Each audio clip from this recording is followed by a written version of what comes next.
कौन कौन से देश गए थे आप? मैं रसिया, स्पेन, ग्रीस। तो वहाँ पे गए तो तमाम सवालात तो आपसे भी हुए होंगे। बार बार अमेरिका वाला सवाल। और ट्रम्प तो 11 बार कह चुका है, लेकिन ओबामा मेरा लंगोटिया यार, अब की बार ट्रम्प सरकार वाले ही दे सकते हैं। कुछ सांसदों के वीडियो आए विदेश से, गाना गा रहे हैं वहाँ, माने तू माने ये ना। बहुत दुर्भाग्यपूर्ण। इनके कथनी, करनी और आचरण में इस तरह फर्क दिखाता है, क्यों? फर्जी राष्ट्रवाद है ना इनका। ऑपरेशन सिंदूर से पहले से राजनीतिकरण हो गया। नहीं, मोदी जी का भाषण एक बड़ा वायरल हुआ, वो गरम सिंदूर बह रहा है। हमारे रगों में तो हमारे बाप दादाओं का खून बहता है। सेना के आड़ में अपनी नाकामियों को छुपाना सही नहीं है। भरोसा तो करना सीखिए। क्या हमारी विदेश नीति कमजोर है? और सरकार को इसकी जवाबदेही बनती है। दुनिया अगर भारत और पाकिस्तान को एक नज़रों से देख रही है तो क्या गलत कर रही है? अटल बिहारी वाजपेयी जी लाहौर तक गए, बस में बैठकर वो गले मिल रहे थे। अब्बास अंसारी जो है वो विधायक बने थे, कुछ दिन पहले कोर्ट ने सजा की। अब क्या माहौल है वहाँ पे मुख्तार अंसारी और अब्बास अंसारी के? समाजवादी पार्टी का माहौल पूरे प्रदेश में है। आज अगर चुनाव हो जाए तो प्रचंड बहुमत के साथ समाजवादी पार्टी की सरकार बनेगी। ओम प्रकाश राजभर जो है वो उन लोगों को क्यों इतना सीरियसली आप लोग अभी भी लेते हैं? मंत्री है उत्तर प्रदेश सरकार में। कुर्सी बड़ा नहीं बनाती है, व्यक्तित्व और आपकी जुबान बड़ा छोटा बनाती है। तो ये चुनौती देता हूँ, कभी लड़ के जीत लें अपने बूते पर। सालार मसूद गाजी की दरगाह पे बहराइच में मेला लगना बंद हो गया। तो आपने पूछा नहीं ओवैसी के साथ कहाँ गए थे? ये जनता से रिजेक्टेड किए गए लोग हैं। जुगाड़ के बल पर मंत्री बन जाना। तो स्वीकारते हैं कि गलती थी ओम प्रकाश राजभर के लेने? मैं तो स्वीकारता हूँ, मैं तो व्यक्तिगत रूप से स्वीकारता हूँ। अखिलेश जी हमेशा ये क्यों कहते हैं कि ये डबल इंजन की सरकार है, ये इंजन आपस में टकरा रहे हैं? अभी आपको समझ में नहीं आया? तो वो तो कहते हैं ऑल इज वेल। बेचारे क्या कहें। प्रिया सरोज की रिंग सेरेमनी में गए थे, बहुत से नेता नहीं आए थे, क्या वजह? हो सकता है शादी में बुरा है। राजू राय बहुत चूजी व्यक्ति हैं। मैं रिश्तों के मामले में बहुत चूजी हूँ। इस घड़ी की भी बड़ी चर्चा रहती है आपके जो पहने हुए हैं कि काफी महंगी घड़ी है। कौन सी घड़ी है ऐसी? अरे है?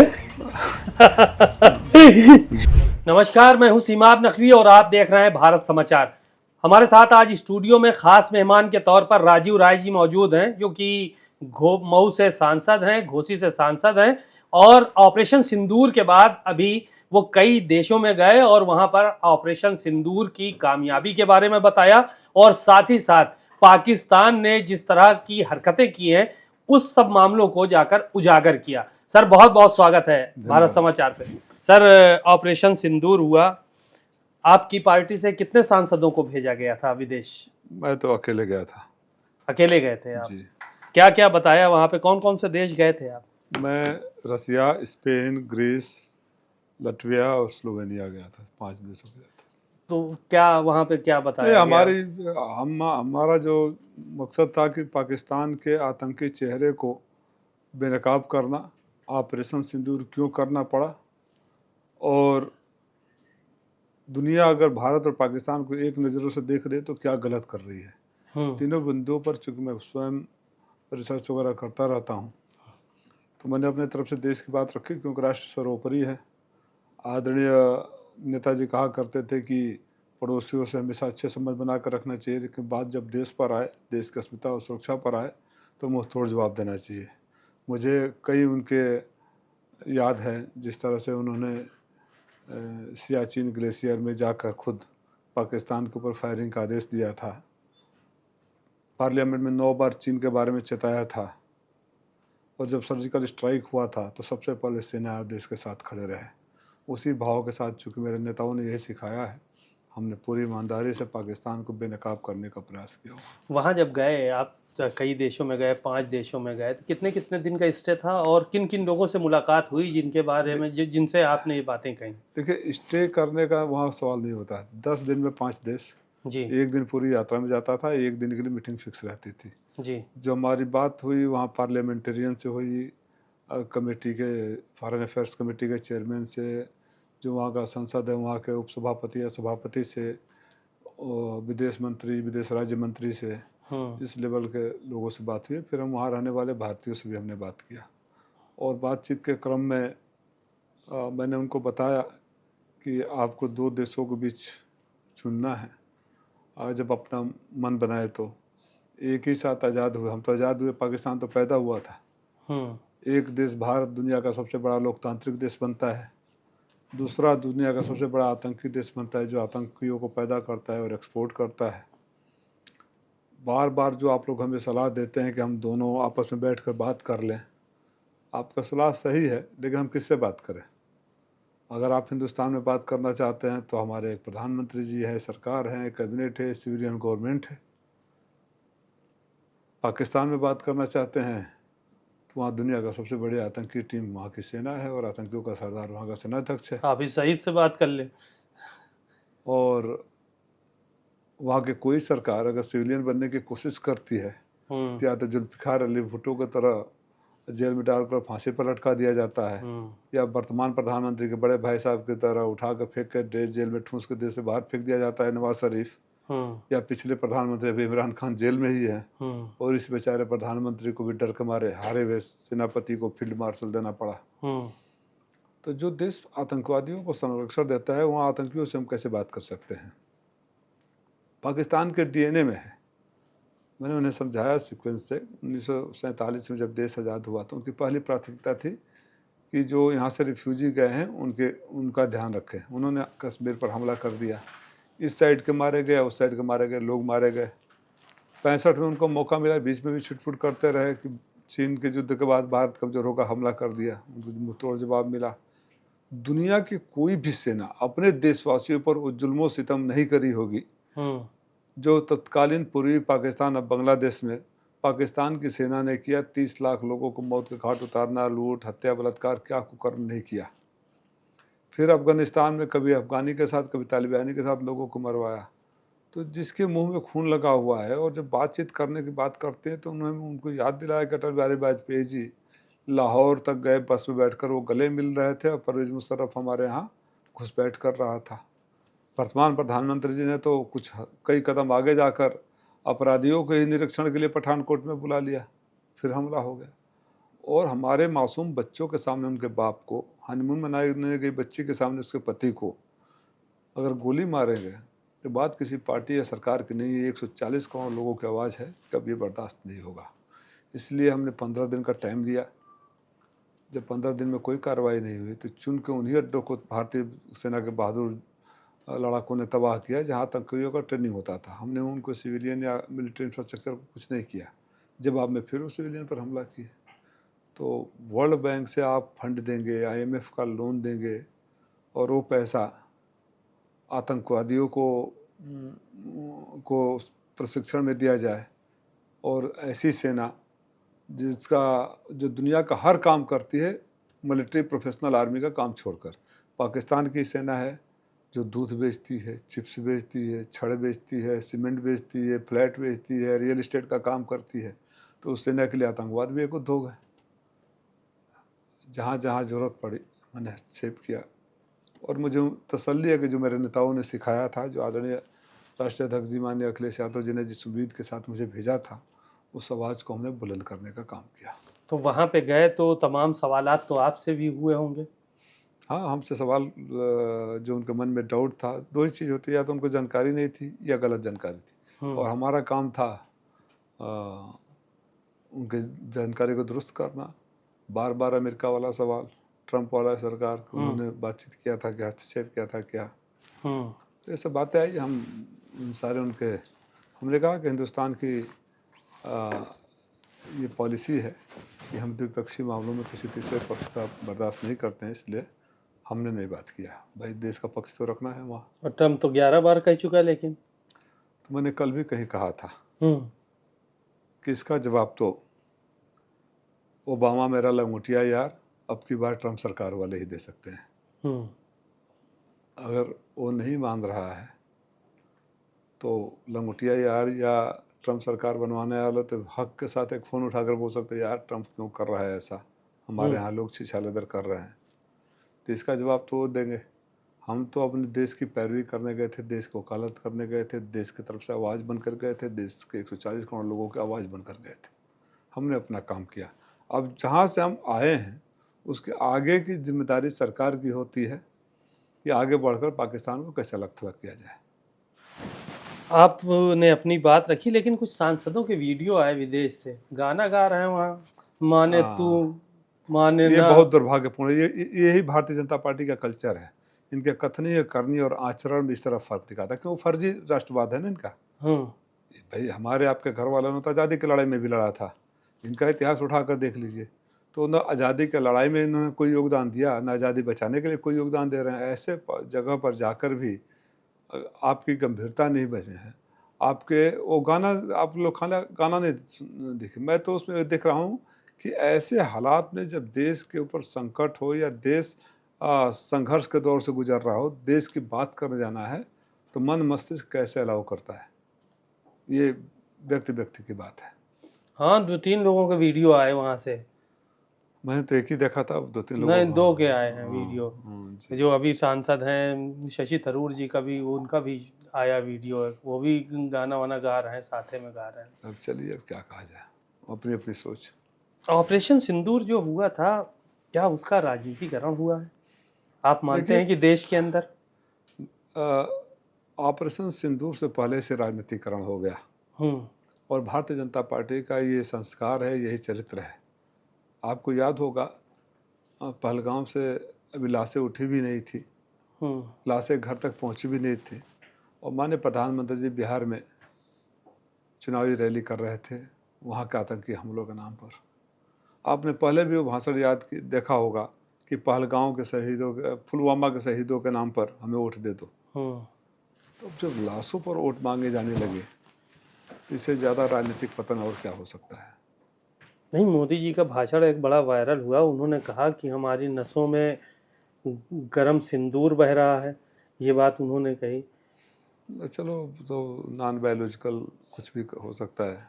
हमारे रगों में तो हमारे बाप दादाओं का खून बहता है, जो देश के स्वाभिमान से जुड़ा हुआ है, वो देश के लिए एक एक कतरा खून निछावर है।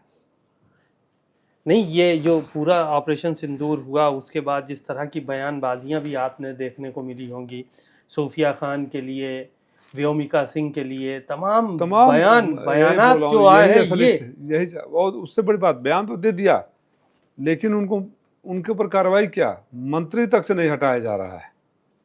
अब सोचिए, यही इनका असली चरित्र है। देशवासियों को भी सोचना और समझना चाहिए कि जो बड़ी बड़ी बातें करते हैं उनका आचरण विपरीत होता है। अच्छा, मोदी जी ने एक बात और कहा कि अगर गोली का जवाब हम गोला से देंगे, गोली खा, शराफत से रहो, नहीं तो गोली खाने के लिए तैयार रहो। तो पूरा देश तो उनके साथ खड़ा था, किसने रोका है? पूरा देश तो उनके साथ खड़ा है। किसी एक राजनीतिक दल या एक व्यक्ति का नाम बोलिए जो बोला कि हम उनके साथ नहीं है, और हमेशा रहेगा जहां राष्ट्र की बात आएगी। प्रधानमंत्री जी हमारे प्रधानमंत्री भी है, और हम सबको अपनी सेना के ऊपर गर्व है। हमेशा उनके साथ हम लोग खड़े रहेंगे जहां देश पर बात आएगी तो। लेकिन इसका मतलब नहीं कि आपकी जवाबदेही नहीं बनती है।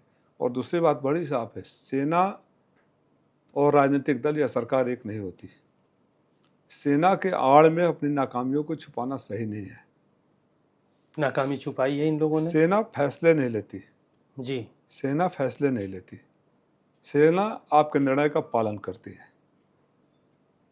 तो हर बात में सेना को, अगर आपसे कोई सवाल पूछता है, 1962 में भारत और चीन का युद्ध चरम पर था, युद्ध जारी था, और उस समय पहली बार के सांसद अटल बिहारी वाजपेयी जी ने विशेष सत्र की मांग की नेहरू जी से। सत्र आया, उन भाषण को पढ़ लीजिएगा, क्या क्या नहीं कहा अटल बिहारी वाजपेयी जी ने। तो क्या हम अटल बिहारी वाजपेयी जी के राष्ट्र प्रेम पर शक करते हैं? क्या उन्हें गद्दार कहते हैं? क्या उन्हें हम सेना के खिलाफ कहते हैं? ये दोहरा मापदंड है, दोहरा आचरण क्यों? अभी तो युद्ध भी नहीं हुआ, युद्ध की तो कोई औपचारिक घोषणा नहीं हुई थी ना। ये तो एक काउंटर टेररिज्म एक्ट था, और दौर भी खत्म हो चुका, सीज फायर हो चुका। तब भी अगर हम बात करना चाहें, हो सकता है स्पेशल सेशन में हम कुछ बेहतर सुझाव ही देते देश के लिए। भरोसा तो करना सीखिए। भरोसा नहीं कर रहे हैं आप लोगों पर? भाई, भरोसा उनको अपने ऊपर नहीं है कि क्या जवाब देंगे। हम तो यही समझते हैं। आप लोग सिर्फ सरकार को कह रहे हैं कि उनके पास कोई मुद्दे नहीं है, इसलिए हर मुद्दे पे सरकार को घेरते हैं। देश के मुद्दे को भी सरकार को घेरा जाता है।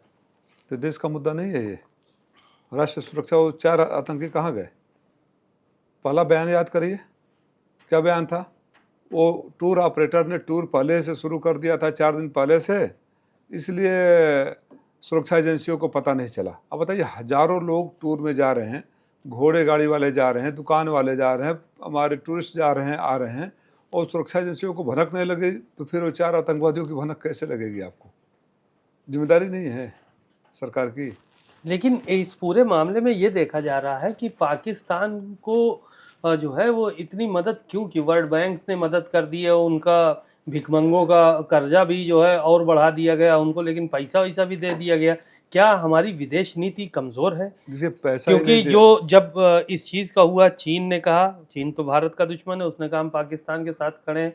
टर्की ड्रोन दे रहा है यहाँ पर युद्ध करने के लिए, उसका नाम भी आ गया है, बाकायदा सेना ने उसका नाम उजागर किया कि वहाँ के ड्रोन यूज़ हो रहे थे इंडिया में हमले के लिए। और कोई भी देश ने खुल के जो है वो समर्थन भारत के लिए क्यों नहीं किया? इसके पीछे क्या वजह है? आपका सवाल अपने जगह पर सही है। ये देश के बहुसंख्यक लोग पूछ रहे हैं और सरकार को इसकी जवाबदेही बनती है, सरकार को जवाब देना चाहिए। मैं इससे ज़्यादा अधिक कभी क्या कहूँ इस मामले में। ये जो बात आप कह रहे हैं देश की जनता कह रही है, और हम तो बस इतना ही कहें कि हमें अपनी सेना के ऊपर पूरा भरोसा है। जब तक भारतीय सेना है हम सुरक्षित हैं। भारतीय सेना का मनोबल किसी भी स्तर से गिरना नहीं चाहिए। चलिए, ये तो सेना की बात हो गई। कुछ राजनीतिक, जिस जगह से आप सांसद हैं वहाँ से आपके समाजवादी पार्टी, क्या बल्कि सुहेलदेव भारतीय समाज पार्टी से गठबंधन के वक्त अब्बास अंसारी जो है वो विधायक बने थे। कुछ दिन पहले कोर्ट ने सज़ा की और हेट स्पीच के मामले में सज़ा हुई उनको, और उसके बाद उनकी सदस्यता चली गई। संडे के दिन कार्यालय खोला गया विधानसभा का और प्रमुख सचिव ने चिट्ठी जारी की। ये जो घटनाक्रम हुआ, इसको कैसे देखते हैं आप? आपका सवाल ही अपने आप में जवाब है। आपका सवाल ही अपने आप में जवाब है। सेना को गाली देने वाले, हमारे महिला अधिकारी को अपमान करने वाले, इनकी अगर भाषा सुना जाए, हमारे डीएनए पर सवाल उठाने वाले, हर रोज़ हमें कुछ न कुछ उल्टा कहने वाले सत्ता में बैठे हुए हैं। अगर ओ पैमाना हो, मुझे तो लगता है कि आधे से अधिक कैबिनेट और विधायक जेल में होने चाहिए भाजपा के। ऐसा मानते हैं आप? आपके अपने लाइब्रेरी में जाइएगा मेरे इंटरव्यू के बाद, अब लाइब्रेरी में भाजपा के बयानों का कीवर्ड डाल के, है ना, भाजपा के बड़े बड़े नेताओं का, अभी मध्य प्रदेश के जो मंत्री और उप मुख्यमंत्री ने कहा था, जो वहाँ के विधायक ने कहा था, विधायक ने तो सेना के बारे में कह दिया कि हमारे सेना सो रही थी। तो ऐसे लोगों को ऊपर कार्रवाई क्यों नहीं होती? चलिए, सीट खाली हो गई, सारी चीज़ें हो गई। हेट स्पीच को लेके अखिलेश जी का भी बयान आ गया कि बहुत से नेताओं की हेट स्पीच है, उनकी सीट जो है वो जानी चाहिए। बिल्कुल सही कहा उन्होंने। अब आगे क्या तैयारी है आप लोगों की घोसी वहाँ पे मऊ सीट को लेकर? जिस तरह शानदार जीत घोसी लोकसभा में हुआ, वैसे ही शानदार जीत मऊ सदर विधानसभा में होगा। मऊ सदर के लोगों का मैं आभारी हूँ रोम रोम से। उस विधानसभा से मुझे सबसे बड़ी जीत, और अब तक की सबसे बड़ी जीत मुझे मिली थी। लोकसभा में तो जीत था ही, लेकिन उन लोकसभा में जो 5 विधानसभा हैं, उन 5 विधानसभा में सबसे ज़्यादा बड़ी जीत मऊ सदर के लोगों ने मुझे आशीर्वाद दिया था। तो पार्टी जो भी नाम पर फैसला लेगी, उसको भी जनता वहाँ का आशीर्वाद देगी, मुझे पूरा विश्वास है। अब्बास अंसारी, मुख्तार अंसारी के परिवार के लोग भी जो है वो चाहते हैं, तो क्या लगता है आपको कि उन्हें टिकट मिलना चाहिए वहाँ से? वो राष्ट्रीय अध्यक्ष जी का विषय है। वो जिसको टिकट देंगे हम लोग जिताने का काम करेंगे। क्या माहौल है वहाँ पे मुख्तार अंसारी और अब्बास अंसारी के? समाजवादी पार्टी का माहौल पूरे प्रदेश में है। आज अगर चुनाव हो जाए तो प्रचंड बहुमत के साथ समाजवादी पार्टी की सरकार बनेगी।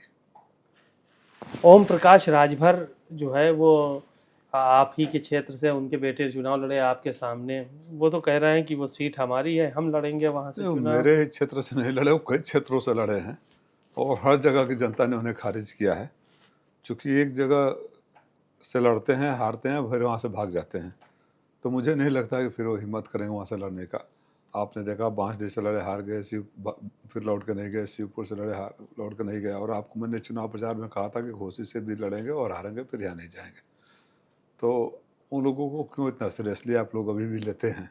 मंत्री हैं उत्तर प्रदेश सरकार में, कैबिनेट मंत्री, 2 बड़े विभाग हैं, सीरियसली तो लेना ही पड़ेगा। देश का, प्रदेश का पंचायती राज विभाग है उनके पास अल्पसंख्यक कल्याण विभाग है। कुर्सी बड़ा नहीं बनाती है, व्यक्तित्व और आपकी जुबान बड़ा छोटा बनाती है। मैंने कहा था ना आपसे कि जितना बोलेंगे उतना मेरा वोट बढ़ेगा। तो कुर्सी पर किसी को बैठा देने से नहीं हो जाएगा। सड़क पर रहकर भी आदमी व्यक्तित्व से बड़ा कहलाता है, लोगों को दिलों में इज्जत और सम्मान पाता है। तो कभी अपने बूते पर कोई चुनाव जीत पाए हैं आज तक? और ये चुनौती देता हूँ, कभी लड़ के जीत लें अपने बूते पर। हाँ, ये बयान सुनकर 10 गाली और दे सकते हैं, उल्टा सीधा बोल सकते हैं, और जितना उल्टा सीधा बोलते हैं ये अपने लिए कालिदास का काम करते हैं। सालार मसूद गाजी की दरगाह पे बहराइच में मेला लगना बंद हो गया और अब वहाँ पे राजा सुहेल देव का। तो आपने पूछा नहीं कि इनसे माथा टेकने कब गए थे? जब मंत्री थे तो क्यों गए थे? जब वो ओवैसी के साथ कहाँ गए थे? गए थे ओवैसी से कोई गठबंधन किए थे ना? बीच में हुआ था एक गठबंधन, तो आप कुछ दिनों के लिए। हाँ, कुछ दिनों में ही चले गए थे वहीं माथा टेकने। हम्म आप पूछे आते कि माथा क्यों टेकने गए थे? ओम प्रकाश राजभर से बात हुई, उनके बेटे से बात हुई, उन्होंने कहा है कि मुख्तार अंसारी के वहाँ पे तो हम लोग भी गए थे, मिट्टी में गए थे, हमारे लोगों के करीबी संबंध हैं। हालांकि परिवार को उनको टिकट देंगे कि नहीं, वो एकदम सरेंडर है इस बार। अब मैं ऐसे जो जनता द्वारा बार बार खारिज किए गए हों, जिनकी हैसियत अपने बूते पर कोई चुनाव जीतने की नहीं है, ग्राम प्रधानी का भी चुनाव नहीं जीत पाए, इनके परिवार रिश्तेदार के लोग ग्राम प्रधानी का भी चुनाव लड़े थे, हार गए, ऐसे लोगों को मैं इतना अहमियत नहीं देता हूँ। कोई मायने नहीं रखता है कि किसको टिकट दिलवाएंगे नहीं दिलवाएंगे। ये जनता से रिजेक्टेड किए गए लोग हैं। जुगाड़ के बल पर मंत्री बन जाना और अपने बूते जिला पंचायत का जीत करा जाना, दोनों में बहुत फ़र्क होता है। नहीं, एक बात ये बताइए कि जब आप लोगों के साथ थे, ये समाजवादी पार्टी के साथ थे, तो उस वक्त तो आप लोग भी तारीफ करते थे ओम प्रकाश राजभर की। नहीं, तारीफ क्या क्या, जो हमारे साथ आए हमने उनका स्वागत किया। अपना चरित्र से बाज नहीं आया, हमें उम्मीद था कि वहाँ से ठुकराए गए हैं, दिमाग ठिकाने में होगा। लेकिन जिस आदमी का अपना कोई चरित्र संस्कार ही नहीं, चरित्र संस्कार की बात करता हूँ तो राजनीतिक चरित्र संस्कार, मैं व्यक्तिगत टिप्पणी कभी किसी के ऊपर नहीं करता। तो उसके ऊपर शायद लेना या भरोसा करना हमारी गलती रही होगी। स्वीकारते हैं कि गलती थी ओम प्रकाश राजभर को लेना? मैं तो स्वीकारता हूँ, मैं तो व्यक्तिगत रूप से स्वीकारता हूँ। तो इतनी ज़्यादा नाराज़गी हो गई, गाड़ी वाड़ी छीनवा लिया उनको जो दिया था आप लोगों ने? जिसने दिया होगा उसने छीना होगा, जिसने लिया होगा वो लौटाया होगा। न तो मैंने गाड़ी दिया था, न दिलवाया था, न मैं छीनवाया। नहीं तो इसका लेकिन उनको कष्ट है इस बात का कि बताइए, राजभर समाज के एक कार्यकर्ता से अरे भाई, जिसने मंत्री पद छीन के भगा दिया था पहली बार, उसके दरवाजे पर जाते हुए इनको देर नहीं लगा। याद है ना, भाजपा में जब पहली बार इस्तीफा दिया था उन्होंने, अरे समाज के लिए कह रहे थे। तो क्या समाज को दिलवा दिया? अभी तो मैंने एक पत्र जारी किया था। जिस समाज को धोखा देने की बात लगातार इस जाति में, अनुसूचित जाति में, जनजाति में बात करते हैं, मेरा पत्र का जवाब तो मंत्री का आया है कि वो राजभर समाज को अनुसूचित जाति में या जनजाति में शामिल करने का कोई प्रस्ताव न केंद्र सरकार के पास है, न उत्तर प्रदेश सरकार से भी कोई ऐसा एक लेटर तक नहीं आया है।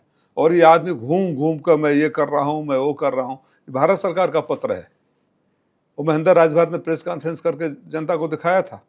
अब बताइए, जिस समाज के नाम पर राजनीति कर रहे हैं, वो पत्र मैं आपको भिजवा दूंगा, अगली बार आएगा तो पूछ लीजिएगा। महेंद्र राजभर तो आपका खास आदमी है, वो तो कभी उनके साथ था। वो कार्य जो उनको पहचान लेगा उनको ज्यादा दिन तक नहीं रह पाएगा। ऐसा है क्या? महेंद्र राजभर तो अब बहुत ज्यादा खार खाने लगे, उन्हीं का कार्यकर्ता तो उसको तोड़ लिया, कह रहे हैं कि हमारे कार्यकर्ताओं हमारी पार्टी पे प्रहार किया है आप लोगों ने, कहते हैं इस बात को महेंद्र। मैंने बोला अभी आपको क्या कहा, जिस समाज के नाम पर को रिजर्वेशन और SC/ST कैटेगरी में शामिल कराने के नाम पर पार्टी खड़ी की, उसके लिए इस आदमी ने एक पत्र तक केंद्र सरकार के पास नहीं भिजवाया है। अब बताइए, इनका कोई आदमी हो सकता है? अब की लेकिन ये पंचायत जो चुनाव होने वाले हैं उसमें कह रहे हैं कि हमने सिफारिश की है कि जिला पंचायत अध्यक्ष और ब्लॉक प्रमुखी के चुनाव जनता से कराया जाए। अब इनकी सिफारिश कौन कितना मानता है देखा जाएगा। हम समाजवादी पार्टी के लोग हर तरह के चुनाव के लिए तैयार हैं, पूरी तरह से। चलिए, ये तो राजनीतिक बातें हुई। 27 का चुनाव जो है वो किस तरह से देख रहे हैं आप लोग? मैंने बोला ना, तैयारी क्या है आज भी अगर चुनाव हो जाए तो प्रचंड बहुमत के साथ हर मोर्चे पर शेर या अहंकारी सरकार। आप देख रहे हैं एक एक दिन में 13, 14 मर्डर हो रहे हैं। याद है समाजवादी पार्टी की सरकार, एक दो घटना हो जाए तो आदरणीय अखिलेश यादव जी का फोटो लगाकर जंगल राज और गुंडा राज दिखाया जाता था। जिस प्रदेश में एक एक दिन में 13-14 मर्डर हो, लूट हो, बलात्कार हो, बेरोजगारी हो, बच्चों को युद्ध में भेजना पड़े, इजराइल और रूस हमारे यहाँ जा रहे हैं, हमारे अभ्यर्थी, हमारे नौकरी मांगने वाले लोगों पर लाठियाँ चल रही है, हमारी बेटी बहनों पर सरकार लाठियाँ चला रही है। इस सरकार को इस लोग मतलब मौका मिलता तो आज ही उखाड़ कर फेंक देते। इंतजार कर रहे हैं लोग 27 के चुनाव का। आप तो दिल्ली की राजनीति करते हैं, मैं अखिलेश जी मैं हमेशा, जमीन मैं जमीन की राजनीति करता और हूँ। ये अखिलेश जी हमेशा ये क्यों कहते हैं कि ये डबल इंजन की सरकार है, ये इंजन आपस में टकरा रहे हैं? अभी आपको समझ में नहीं आया, जो मुख्यमंत्री अपना एक डीजीपी और मुख्य सचिव तक पूरे कार्यकाल में नहीं नियुक्त करवा पा रहा है, अप्रूवल कर पा रहा है, अब इससे भी बड़ा सबूत चाहिए। तो वो तो कहते हैं ऑल इज वेल। बेचारे क्या कहें, वो क्या कहेंगे? ऑल इज वेल अगर है तो why don't you have a full time DGP and chief secretary? Chief secretary और डीजीपी अगर फुल टाइमर होता तो ये नहीं, मानते हैं कि टकराव नहीं है। नहीं, ये एक संकेत है जी। होगा कि चलो जो आप कहते हैं केंद्र सरकार सुन लेती। इससे छोटा काम कोई तो रूटीन है ना, सरकार प्रस्ताव भेजती है, केंद्र सरकार अप्रूव करती है। इससे भी छोटा उदाहरण कोई चाहिए? बड़े उदाहरण तो तमाम हो जाएंगे। कितना इन्होंने हाई एक्सप्रेस वे के लिए कितना पैसा ले आए, केंद्र सरकार ने कितना इनको पैसा दिया, पूछिएगा अगली बार। कार्यवाहक डीजीपी पे तो अखिलेश जी भी लगातार सवाल उठा रहे हैं कि कार्यवाहक डीजीपी, फिर कार्यवाहक हो गया, फिर हो गया पांचवा कार्यवाहक को काम चलाऊ बोलते हैं DGP। शुद्ध देसी भाषा में। उसी तरह ये काम चलाऊ सरकार भी है, न कार्यवाहक डीजीपी नहीं, ये सरकार भी कार्यवाहक सरकार की तरह काम कर रही है। जब तक अगला मुख्यमंत्री नहीं बन जाता सरकार, तो एक गैप होता है ना, कार्यवाहक मुख्यमंत्री कहा जाता है। तो उस डीजीपी या मुख्य सचिव नहीं, ये कार्यवाहक सरकार भी है। लोग इंतजार कर रहे हैं 27 का, 27 आएगा, कार्यवाहक सरकार से मुक्ति मिलेगी। ये बात मान के चल रहे एकदम हैं आप बिल्कुल लोग, मान मान के रहे चल रहे हैं। आज रिंकू सिंह की और उसमें गए थे आप लोग, प्रिया सरोज की रिंग सेरेमनी में गए थे। बहुत से नेता नहीं आए थे, क्या वजह है? ये बहुत व्यक्तिगत मामला उनका पारिवारिक था, हो सकता है शादी में बुरा है, कोई ऐसा नहीं है, कोई राजनीतिक कार्यक्रम थोड़े था। अब अपने घर परिवार में जिसको दिल से दिल मिलता है उसको बुलाते हैं, और बहुत छोटा कार्यक्रम रखा था। जब शादी करेंगे तो हो सकता है, उनका एक व्यक्तिगत निर्णय था, हम सबको उसका सम्मान करना चाहिए था। हमें कई बार पहले से बोलती थी, बहुत प्यारी बच्ची है, छोटी बहन की तरह है। और मैं बाहर था तब भी फ़ोन गया था, आया तब भी फ़ोन गया। तो मैं जानता हूँ मुझे हर हाल में आना था। मैंने आया, शुभकामनाएं, बधाई और आशीर्वाद दिया। दोनों की जोड़ी भगवान सलामत रखे, खुश रखे, खुशहाल रखे, दोनों अपने अपने क्षेत्र में देश का नाम रोशन करें, आगे बढ़े, यह हमारी शुभकामनाएं हैं। राजीव राय के बारे में ये कहा जाता है कि राजीव राय बहुत चूजी व्यक्ति हैं, हर मामले में, गाड़ी के मामले में, घड़ी के मामले में, कपड़े के मामले में। ऐसा है क्या? मैं रिश्तों के मामले में बहुत चूजी हूँ। किसी से गले या गाली दोनों नहीं करता कि आज गले या कल गाली। आपसे जितना संबंध मैं बना कर निभा सकूं उतना ही संबंध बनाए रहूं।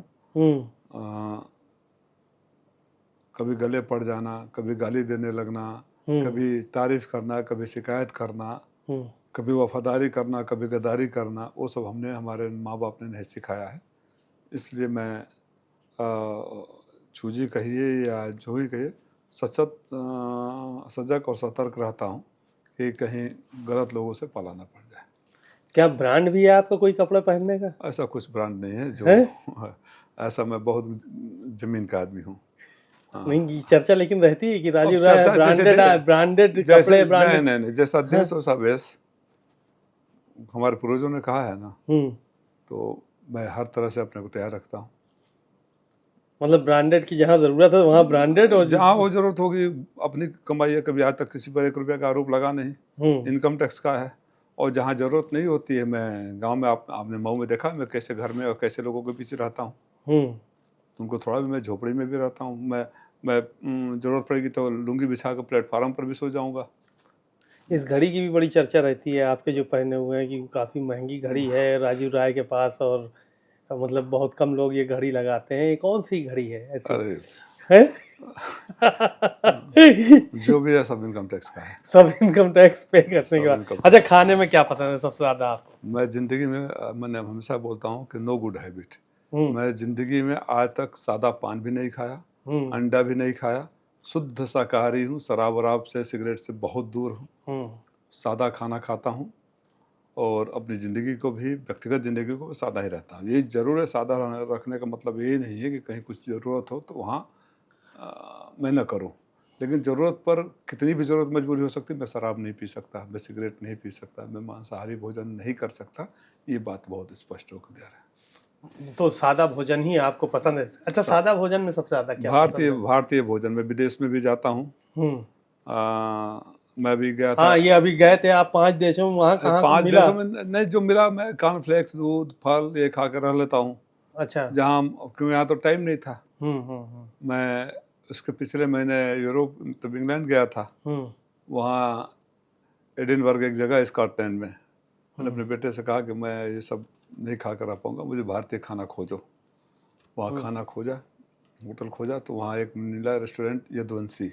मुझे लगा यदुवंशी है तो कोई अपने यहाँ का है। गया, बड़ा शानदार रेस्टोरेंट मिला, अपने मेरठ का ही भाई का था। अमेरिका में? हाँ, अमेरिका में, लंदन में, स्कॉटलैंड में। अच्छा। और जो खाना खिलाने वाला था तो वो बलिया का निकल गया, तो ओनर भी मेरठ का, वो यादव जी, और मैनेजर राय साहब बलिया के। तो पूरा मामला फिर समाजवाद वहाँ भी मिल गया मुझे। तो मैं व्यक्तिगत मेरी कोई ऐसी शौक नहीं पाला जिसके बगैर मैं जी ना सकूं, या जिसके बगैर अगर ना मिले तो मैं कर्जा लेने लगूं, झूठ बोलने लगूं, 2 नंबर की कमाई का सोचने लगूं। वो बीमारी मैंने ज़िंदगी में नहीं पाला है। मिल गया तो बहुत अच्छा, सबको अच्छी चीज़ अच्छी लगती है, नहीं मिला तो मैं आदत का गुलाम नहीं हूँ, आदत मेरी गुलाम होती है।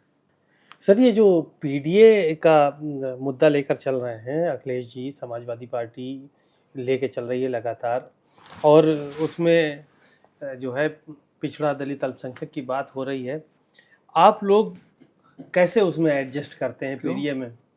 बोला ना, पीडीए में पीड़ित अगड़ा भी होता है। मुझसे बड़ा पीड़ित कौन होगा सरकार का?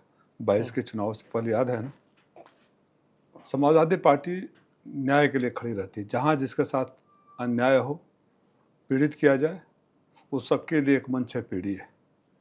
और इसमें हर पीडीए में खाली वही नहीं होता, अल्पसंख्यक, आदि आबादी, आधे आबादी में तो सब सारे आ गए। अच्छा। तो समाजवाद तो यही सिखाता है ना, असली समाजवादी धारणा है। चलिए, शुक्रिया, बहुत बहुत शुक्रिया आपका स्टूडियो में आने के लिए। राजीव राय जी थे, अपनी बातों को बेबाकी से रखा उन्होंने। ऑपरेशन सिंदूर की उपलब्धियां बताने के लिए विदेश गए थे, और वहां पे लौटने के बाद अपने एक्सपीरियंस, अपने जो विचार थे वो हमारे साथ उन्होंने साझा किए। इस तरह के प्रोग्राम आगे भी आप देखते रहिए। तब तक के लिए नमस्कार।